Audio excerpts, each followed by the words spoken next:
Bamboo chicken cooking. एक समय पर सुभाष नाम का एक रसोइया एक बार अपनी पत्नी के साथ मिलकर नदी के किनारे एक ढाबा शुरू किया। उसके पास रोहित नाम का रसोइया मदद के लिए था। वहाँ आए लोगों को सुभाष का बनाया बैम्बू मशीन का ग्रिल चिकन बहुत पसंद था।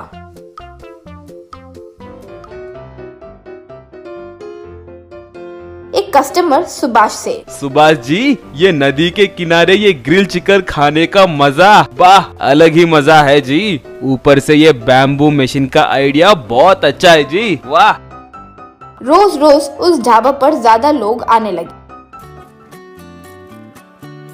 एक बार सुभाष के पास उसे मुर्गी सरफराज करने वाला मुर्गियों का व्यापार आकर, क्यों भाई सुभाष, दिन ब दिन आपका व्यापार बढ़ता ही जा रहा है। तुम्हें देखकर मेरा भी मन करता है कि ढाबा शुरू कर लो भाई, तुम सपोर्ट करोगे? श्रीमान, आप मुर्गियों का व्यापार कीजिए, वही आपके लिए सही है। यहाँ बहुत सारा काम होगा, वो सब मेहनत करना पड़ता है। वो मेहनत मैं कर लूंगा भाई, तुम बस वो बैम्बू मशीन बनाकर दे दो, बस बाकी का मैं चला लूंगा। माफ कीजिए भाई, बस वो एक चीज मत मांगिए, ये बैम्बू मशीन ही मेरा निवेश है। ठीक है, तो तुम मेरी मदद नहीं करोगे ये कह रहे हो, मैं देख लूंगा। अगले दिन वो एक ढाबा को सुभाष के ढाबे के सामने शुरू किया। वो देखकर सुभाष की पत्नी, ओ जी, अचानक ये मुर्गियों का व्यापारी ऐसे ढाबा को कैसे शुरू कर लिया? वैसे वो रसोइया है कौन? ये उन दोनों देख रहे थे कि इतने में अंदर से रोहित आते ही सुभाष और उसकी पत्नी देखकर दंग रह गए।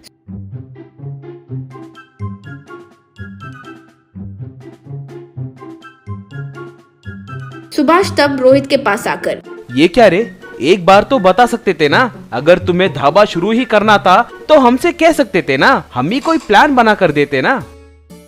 इसमें आश्चर्य में आने वाली क्या बात है? ये मुर्गियों का व्यापारी मेरे पास आकर अच्छा पेमेंट दूंगा कहा, मैं चले गया, बस सिंपल। ठीक है रे, तुम जहाँ भी हो खुश रहो, कहकर चले गया। उस दिन से धीरे धीरे सुभाष के पास आए लोगों की संख्या कम होकर सब मुर्गियों के व्यापारी के ढाबा पर जाने लगे। एक दिन रोहित मुर्गियों के व्यापारी के पास जाकर, श्रीमान, मेरी सैलरी बढ़ाइए, मेरे वजह से आपका व्यापार अच्छा चल रहा है ना। क्या भाई, तुम्हारे वजह से मेरा व्यापार अच्छा चल रहा है? मेरी मुर्गियों को मैं बाहर 300 रुपए केजी में बेचता हूँ, लेकिन मुझे वो 100 रुपए में ही मिलते हैं, इसलिए हम ग्रिल चिकन का रेट इतना कम लगाए। सुभाष के ढाबे का रेट से यहाँ के ढाबे में चिकन रेट कम होने के कारण सब यहाँ आ रहे हैं। तुम्हारे वजह से संख्या बढ़ी है, ऐसे मत सोचो, ये याद रखो। रोहित को बहुत अपमानित महसूस हुआ, लेकिन क्या करे, वो समझ नहीं पाया तो वहाँ से चले गया। एक बार सुभाष परेशान बैठा था तो बेटी लक्ष्मी आकर, क्या हो पिताजी, क्यों इतने डल हो? सुभाष तब जो हुआ वो बताया। पिताजी, मुझे पूरी बात समझ आ गई, अब मैं संभाल लूंगी। अगले दिन एक स्पोर्ट्स कार में एक रिच फेलो मुर्गियों के व्यापारी के पास जाकर, हे लुक मैन, मैं यहाँ एक 5 स्टार होटल बनाने की सोच रहा हूँ, उसके लिए मुझे तुम्हारा सपोर्ट चाहिए। 5 स्टार होटल? यहाँ वो सब बेकार हो जाएगा जी, यहाँ कोई नहीं आता। नहीं, यहाँ रोहित नाम का कोई खाना बनाने वाला है, वो बहुत अच्छा बनाता है, सुना है, वो बहुत फेमस हो गया है। हमारे गांव में उस रोहित के बारे में ही बात करते हैं। वो बातें सुनकर रोहित वहाँ आकर, बताइए, मैं ही रोहित हूँ। अरे इसका उतना सीन नहीं है जी, बस एवरेज खाना बनाता है, शायद आपको कोई रॉन्ग इन्फॉर्मेशन दिया होगा। देखो रोहित, मैं तुम्हें महीने का 1 लाख तनख्वाह दूंगा, यही एक बड़ा सा 5 स्टार होटल बनाना चाहता हूँ, तुम संभल पाओगे? रोहित बिना एक क्षण सोचे, श्रीमान, मुझे 1 लाख दोगे तो होटल को पूरा मैं संभाल लूंगा।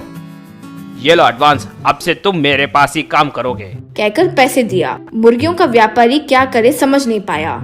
मुर्गियों का व्यापारी कई खाना बनाने वाले को लेकर आया, लेकिन कोई भी ठीक से खाना नहीं बनाने के कारण व्यापार ठीक से नहीं चला, तो वो ढाबा को बंद कर दिया। शहर में वो रिच फेलो लक्ष्मी को, सुभाष को रोहित के पास लेकर आया। रोहित उन तीनों को देखकर पूरा प्लान समझकर, ओ सुभाष, क्या प्लान बनाए, वाह, आखिरकार मुझसे होटल बनवा रहे हो, मुझ पर विश्वास करने के लिए बहुत बहुत शुक्रिया। तब से रोहित उस 5 स्टार होटल में अच्छे से व्यापार करके जीने लगा। गांव के एक गुफा में एक चोरों का सरदार ऐसे बोल रहा था। 40 साल 40 इयर्स के लंबे सफर के बाद हमारा सोमू आज रिटायर हो रहा है। कई चोरों को देखा है लेकिन हमारा सोमू बेबदल है। सोमू साहब, we will miss you. Retire होकर आप क्या करना चाहते हो? चोरी के अलावा मैंने ना कुछ किया है ना मुझे कुछ पता है। रिटायर होने के बाद मैं क्या करूँगा मुझे पता नहीं। सरदार तब सोचकर, सोमू साहब आप क्यों ना एक रेस्टोरेंट खोल दें? रेस्टोरेंट? मैं कहाँ बनाऊँ रेस्टोरेंट? मेरे पास जगह कहाँ है रेस्टोरेंट बनाने के लिए? जमीन के ऊपर जगह की जरूरत पड़ेगी लेकिन जमीन के नीचे थोड़ी ना पड़ेगी। भूगर्भ में रेस्टोरेंट? हाँ, हमारे चोरों को सिक्योरिटी नहीं है। हर जगह हम खाना नहीं खा सकते, इसीलिए चोरों के लिए चोरों का रेस्टोरेंट। हमारे चोरी का माल इसी रेस्टोरेंट में छुपाएंगे। क्या कहते हो? मुझे कोई दिक्कत नहीं है। जब तक आप जैसे चोरू चक्के इस दुनिया में हैं, मुझे कोई कमी नहीं होगी। रिटायरमेंट में भी मुझे इतनी बड़ी जिम्मेदारी देने के लिए धन्यवाद। वैसे सोमू सरदार के कहने पर भूगर्भ में एक रेस्टोरेंट खोलता है। सभी चोर रात को चोरी करके उस जगह पर पहुंचकर भूगर्भ में उस रेस्टोरेंट के अंदर पहुंचते हैं। रात को दारू पीकर खाना खाकर उस रेस्टोरेंट में सो जाते हैं। अगले दिन सुबह एक चोर, भाई आपका आइडिया बढ़िया है भाई। हम चोरों को सिक्योरिटी दिया है भाई तुमने। ऐसे आराम से सोकर कितने दिन हो गए भाई? ये सिर्फ मेरा किया धरा नहीं है। हमारे सोमू नहीं होते तो हम इतने आराम से नहीं सो पाते। इतने में जमीन के ऊपर पुलिस सायरन सुनाई देती है। इन पुलिस वालों को पता नहीं है कि हम कहाँ हैं। वो ऐसे ही यहाँ वहाँ घूमते रहेंगे। हम तो आराम से यहीं पे रहेंगे। आज यहीं पे रहेंगे और कल सुबह उनके निकलने के बाद बाहर निकलेंगे। जमीन के ऊपर police SI, forest officer, government के प्लान के मुताबिक इस मार्ग पर रोड डालने का प्रपोजल आया है। आज शाम ही इस रोड को डालेंगे। श्योर सर, रोड अच्छे क्वालिटी का बनाइएगा। बिल्कुल बिल्कुल, इसीलिए मुझे विशेष रूप से जांच करने के लिए बोला गया है। उस शाम को रोड रोलर के सहारे वहाँ रोड बनना शुरू होता है। थोड़ी देर बाद एसआई रोड रोलर के ड्राइवर के पास आकर, रोड रोलर को रोक दो। किसी एनजीओ ने कोर्ट से स्टे हासिल किया है ये कहकर कि हमने इस प्रोजेक्ट के लिए बहुत सारे पेड़ों को तोड़ा है। तब तक इस रोड रोलर को कहीं आसपास पार्क कर दो। रोड रोलर का ड्राइवर उस गुफा के द्वार के पास पार्क कर देता है। शहर में चोरियां ज्यादा हो रही हैं और जितनी भी कोशिश करूं उन चोरों को पकड़ना मुश्किल हो रहा है। अब तक वही परेशानी है सोचा था, अब ये एनजीओ ग्रुप भी आ पड़ा। ठीक है चलो कहकर वहाँ से निकल जाता है। अगले दिन सुबह चोरों का सरदार, ओए चलो चलो, पुलिस वाले निकल गए कहकर दरवाजे को खोलने की कोशिश करता है लेकिन वो दरवाजा नहीं खुलता। 4 लोग साथ मिलकर प्रयास करते हैं तब भी वो दरवाजा नहीं खुलता। अरे ये क्या, इतना प्रयास करने पर भी दरवाजा नहीं खुल रहा है, अब क्या करें कहकर सोचने लगता है। हर एक चोर दरवाजे को खोलने के प्रयास में नाकाम होते हैं। सरदार, हम ऐसे कैसे फंस गए सरदार? देखेंगे, हमारी कोशिश हम करेंगे। वैसे 3 दिन निकल जाते हैं। सरदार, रेस्टोरेंट में खाने के लिए कुछ नहीं है, पीने का पानी भी नहीं है। 3 दिन हो गए हैं नहा के। हमारे बाहर निकलने का एक ही रास्ता है, हमें इस जगह के बारे में किसी को बताना चाहिए। वैसे थोड़े चोर थोड़े लोगों को कॉल करके उनका पता बताने लगे लेकिन बहुत लोग वहां आकर कुछ ना दिखने पर वापस चले गए।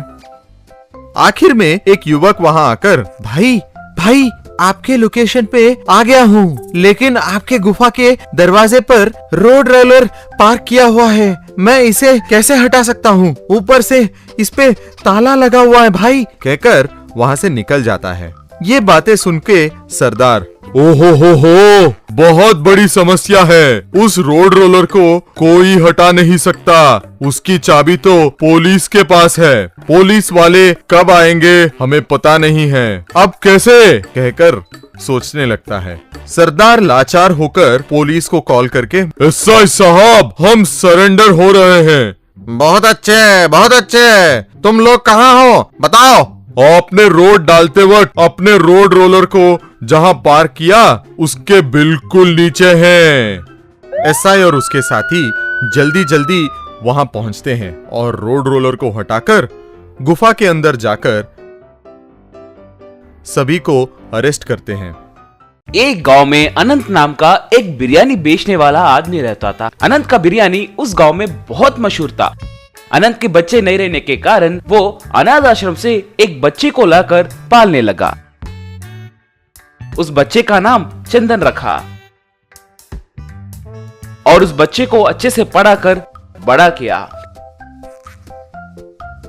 चंदन अपनी पढ़ाई पूरी करके कोई व्यापार करने का सोचकर पिता के पास आकर, पिताजी, मेरी पढ़ाई पूरी हो गई है। मैं डिस्टिंक्शन में पास हुआ हूँ। अमेरिका या कनाडा जाकर कोई व्यापार करने की सोच रहा हूँ। मेरे ज्यादातर दोस्त भी अमेरिका को जाने की सोच रहे हैं पिताजी। अमेरिका क्यों रे, हमारे देश में ही व्यापार कर सकते हो ना, तब हमारा देश भी तरक्की करेगा ना। यहाँ सौलते कहाँ है पिताजी? हम जाकर किसी को हमारे पास व्यापार करने का एक अच्छा आइडिया है कहकर बोले तो ये लोग हंसने लगे हैं पिताजी। इसीलिए अच्छे से अच्छे बुद्धिमान लोग अमेरिका में ही सेटल हो जा रहे हैं। ऐसे नहीं बेटा, मैं जो काम बोल रहा हूँ वो करने के बाद तुम जरूर अमेरिका जाओ, मगर उससे पहले तुम यहाँ पर एक व्यापार शुरू करो। अगर तुम यहाँ सफल हुए समझो तो तुम दुनिया में कहीं पर भी सफल हो सकते हो। चंदन तब अच्छे से सोचकर, यहाँ कौन सा व्यापार शुरू करूँ पिताजी? दूसरा कोई व्यापार क्यों रे, अपना बिरयानी सेंटर बिजनेस है ना, उसे पूरे देश में फैलाओ। डरने की जरूरत नहीं है, क्योंकि हमारे पुराने कस्टमर्स हमारे पास ही आकर खाएंगे ना। चंदन ठीक है कहकर अनंत बिरयानी व्यापार को और आगे बढ़ाने के लिए बहुत मेहनत करके दिन रात अच्छे से सोचकर स्विगी, जोमैटो जैसे ऑनलाइन फूड डिलीवरी वालों से बात करके अपने बिरयानी सेंटर को उनसे जोड़ा। बहुत कम दिनों में ही अनंत बिरयानी पॉइंट में बहुत सारी बिरयानी के ऑर्डर्स आने लगे और फूड डिलीवरी बॉयज लाइन में आकर खड़ा होने लगे। अनंत बिरयानी कम समय में ही बहुत मशहूर हुआ। लगभग सारे गाँव में अनंत बिरयानी सेंटर के ब्रांचेस खुलने लगे। एक बार अनंत चंदन से, चंदन, तूने तो चमत्कार कर दिया है रे, बहुत कम दिनों में ही हमारे बिरयानी को पूरे प्रदेश में मशहूर कर दिए हो, कहकर उसकी प्रशंसा करने लगा। एक बार चंदन अपनी प्रेमिका हेमा के पास आकर, हेमा, हमारे प्यार के बारे में अपने पिताजी से बात की। मैंने उन्हें बताया डियर, तुम the great Anant biryani centre के मालिक के बेटे हो कहकर उनसे कहा। वो 5 मिनट में आएंगे बोले थे। वो देखो मेरे पिताजी बातों में ही आ गए। हेलो अंकल, मेरा नाम चंदन है। Hello Chandan, nice meeting you, कहकर हाथ मिलाया। अंकल, आपको पता ही है ना, यूं कुछ कहने वाला था। या मेरी बेटी ने मुझे सब कुछ बताया है, मगर मुझे एक शक है। कल के दिन अनंत बिरयानी का वारिस तुम ही होगे, इसका गारंटी क्या है? आप क्या बात कर रहे हैं अंकल? मैं उनका बेटा हूँ। ओ कम ऑन, सेंटिमेंट के बातें छोड़ो और बिजनेसमैन की तरह सोचो। अगर लीगली देखा जाए तो तुम अनंतनाग के सगे बेटे नहीं हो। उन्होंने तुम्हें पालकर बड़ा किया है, बस वो तुम्हें अपनी पूरी जायदाद देंगे इसकी तो गारंटी नहीं है ना। उसके बातें सुनकर चंदन एकदम से सोच में पड़ गया। हाँ सच्चे अंकल। तो पहले अपने बैकग्राउंड को मजबूत बनाओ, उसके बाद ही हम शादी के बारे में बात करेंगे, कहकर वहां से चला गया। उस रात चंदन अपने पिता से, पिताजी कह रहे हैं कि अमेरिका जाने के लिए मेरे नाम पे थोड़े जायदाद होनी चाहिए, इसीलिए आप थोड़ी जायदाद मेरे नाम पे लिख सकते हो क्या? थोड़े क्या रे, सब तुम्हारे नाम पर ही लिख लो, कहकर कागजात पे अपने सारे जायदाद उसके नाम पे लिखकर दे दिया। अगले दिन चंदन योगेश को मिलकर, अंकल अब मेरा बैकग्राउंड बहुत मजबूत है, पूरी जायदाद मेरे नाम पर ही है, शादी कब है? अभी, यहाँ पर ही, राइट नाउ। क्या अभी? वो नहीं, मेरे पिताजी के बिना। ओ कम ऑन मैन, वो तुम्हारा सगा बाप तो नहीं है ना, और ऊपर से मुहूर्त का समय भी हो रहा है। कमान कमान। कहकर उन दोनों की शादी घर में ही करवा दिया। चंदन अपने पत्नी के साथ घर गया और उन्हें देखकर अनंत दंग रह गया। ये क्या रे, ऐसे अचानक से शादी की है? कम से कम एक बात तो कह देते। तुम्हें क्यों बताए? ये हमारी निजी मामला है।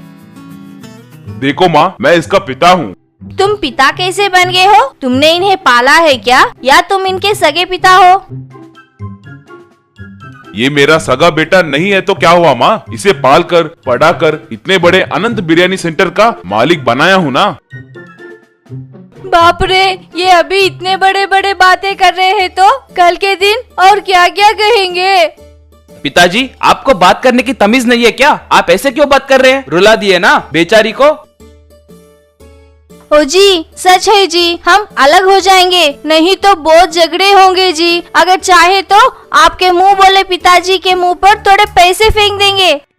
उसके बातें सुनकर अनंत एकदम से दंग रह गया। अनंत को वहाँ क्या हो रहा है सब समझ में आ गया। मुझे कुछ नहीं चाहिए माँ, किसी को भी मेरी देखभाल करने की जरूरत नहीं है। अब से ये घर और व्यापार को आप दोनों ही देख लीजिए। कहकर वहाँ से चला गया।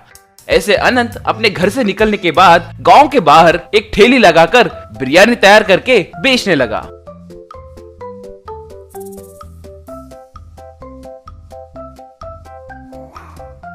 व्यापार भी ठीक ठाक ही चलने लगा। आए थोड़े कस्टमर्स को अच्छे से बिरयानी बेचने लगा। बगल वाले स्कूल के गरीब बच्चों को मुफ्त में बिरयानी खिलाने लगा। थोड़े दिनों के बाद अनंत बिरयानी धीरे धीरे वहाँ पर मशहूर होने लगी। एक दिन एक बड़े कार में एक अमीर आदमी आकर, अंकल मुझे एक प्लेट बिरयानी दीजिए। अनंत उस आदमी को बिरयानी दिया। वो अमीर आदमी बिरयानी खाकर,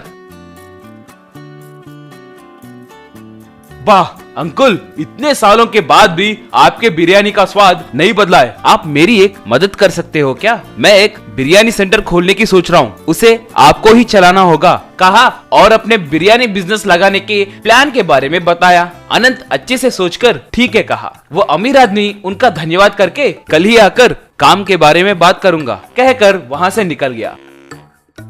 और दूसरी तरफ चंदन दुखी होकर हेमा से, दिन ब दिन हमारे बिरयानी के सेल्स गिरते जा रहे हैं, हमारे ग्राहक बिरयानी का स्वाद पहले के जैसे नहीं है कहकर होटल आना ही बंद कर दिए। लगभग हमारा व्यापार खत्म हुआ है। सोचो, तुम्हारे पिताजी से थोड़े पैसे एडजस्ट करने के लिए पूछोगे क्या? क्यों जी, हमने शादी में दहेज नहीं दिया है कहकर अब ऐसे पैसे पूछ रहे हो क्या? मैं क्या पूछ रहा हूँ और तुम क्या बोल रही हो? तुम्हें समझ आया क्या? हाँ जी, मुझे सब समझ आ गया जी, मैं अब 1 मिनट भी यहाँ नहीं रहूंगी कहकर अपने मायके चली गई। चंदन अब क्या करना है कुछ समझ नहीं पाया और उदास होकर बैठ गया। तभी अचानक एक कार वहाँ पर आकर रुकी। वो आदमी चंदन के घर के अंदर आकर, हेलो चंदन, पहचाना क्या? चंदन उसे देखकर, रे भाई तुम ही हो क्या? क्या रे ऐसे आए? अभी अभी एक अच्छी डील हुई है रे, उस भगवान की कृपा से मैं फिर से बिरयानी बिजनेस शुरू करने वाला हूँ। ऐसे वो दोनों बहुत देर तक बात किए। उसका दोस्त चंदन से, रे तुम्हारे पिताजी ही मेरे इंस्पिरेशन है रे, एक बार मैं उनसे मिलना चाहता हूँ रे, एक बार उनसे मिलाओ ना। चंदन तब अपने किए गलतियों के बारे में उसे बताने लगा। चिंता ना करो रे, कम से कम तुम्हें अपने गलती का एहसास हुआ है ना। वैसे तुम्हारे पिताजी कहाँ पर है रे? पता नहीं रे, मैंने कई जगह उन्हें ढूंढा है मगर वो मुझे कहीं नहीं दिखे। ठीक है रे, मेरे साथ आओ, हम दोनों मिलकर मेरे पहचानत के एक अंकल के पास जाएंगे और अपने व्यापार के बारे में उनसे बात करेंगे, वो जरूर मान जाएंगे। कहकर वो दोनों मिलकर अनंत के पास गए। अनंत को देखते ही चंदन, पिताजी कहकर उनके पैरों पर गिरकर, मुझे माफ कीजिए, मैंने बहुत बड़ी गलती की है, मुझे माफ कीजिए पिताजी। उठो बेटा। चंदन के दोस्त को वो ही चंदन के पिता अनंत है कहकर समझ आ गया और चंदन और दोस्त जो हुआ वो सब अनंत को बताए और अपने बिरयानी सेंटर के व्यापार के बारे में बात की और अनंत उनके साथ काम करने मान गया। वो तीनों मिलकर फिर से अनंत बिरयानी पॉइंट बिजनेस शुरू किए और तब से अनंत और उसका बेटा एक ही घर में खुशी से जीने लगे।